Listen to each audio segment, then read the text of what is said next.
And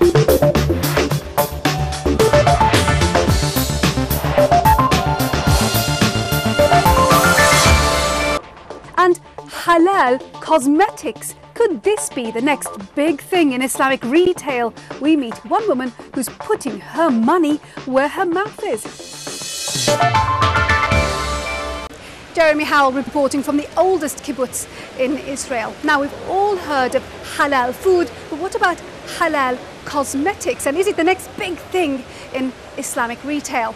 Leila Mendy, a Canadian who converted to Islam, was alarmed to find that many of the creams she used contained either pig or alcohol extracts, and she created her own range of halal cosmetics. Stephanie Hancock, who's had a very busy week, met her.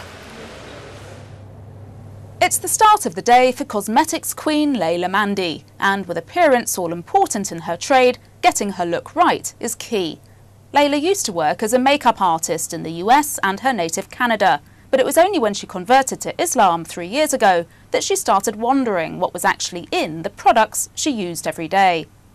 And someone who's not born into a culture or a faith tends to ask a lot more questions than people who are born into the culture or the faith. And so one of the questions that I asked when I was learning about Islam was, what about skincare?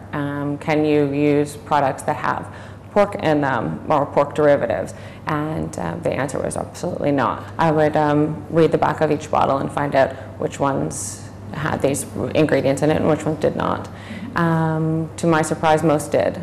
And I decided, wow, I mean, if I'm going to be Muslim, I should probably stop using these kind of products. So I couldn't find any. I decided this is probably my opportunity to make a business for myself.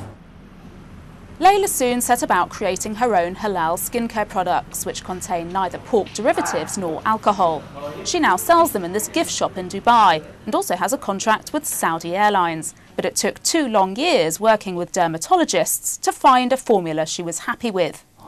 Well, all other products on the market are developed for a Western climate and Western skin. The first thing that I noticed when living here was that when I applied skincare in the morning and I would walk out my door, it would just start to melt sweat off of me. So I wanted to develop a product that was not only halal, but was also conducive to the climate that I was living in. This is a moisturizer which won't slip off, slide off, make you feel sweaty. It'll stay put and allow you to apply makeup on afterwards. And then this is a toner which prepares your skin for the eye cream and moisturizer. So all were specially formulated for the extreme heat of the GCC. Later tonight, Leila will host an iftar event to plug her new products. But first, it's time for her to break fast. She takes her duties as a Muslim very seriously, and her religious values have also helped drive her business. What attracts me to Islam the most is its very clear boundaries and instructions as to a way of life. I think the question I initially had about whether or not it's permitted to have a pork byproduct on your body and be Muslim was a religious question. To develop a business, I think, is very entrepreneurial. That side, I think, is definitely more Western. To strive, to do something, to change, to provide choice. I think that those values I took from back home. Tonight's event at an upscale boutique in Dubai is an opportunity for Leila to tell would-be clients about her products. So getting her message across tonight is key.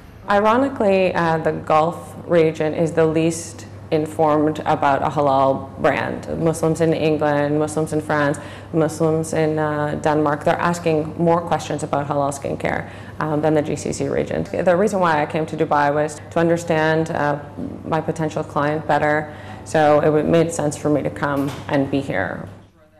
Leila's business may just be getting off the starting blocks, but she still has big ambitions for the future.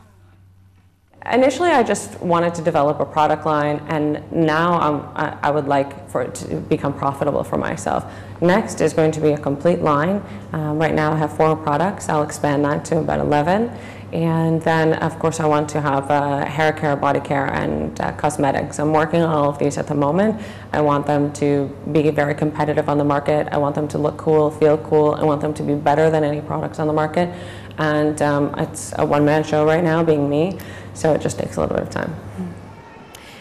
Layla Mendy speaking to Stephanie Hancock there. Well, I hope you've enjoyed the programme. We just have time to see how the region's main markets finished the week. And remember, we'd love to hear from you. Our email address is middleeastbiz@bbc.co.uk. Now, next week, we're back in Morocco. We're going to find out how the country's all-important textile industry is coping as European consumers rein in spending. So until then, from me, Nima Abuwarde, and the rest of the team, thank you for watching. Bye-bye.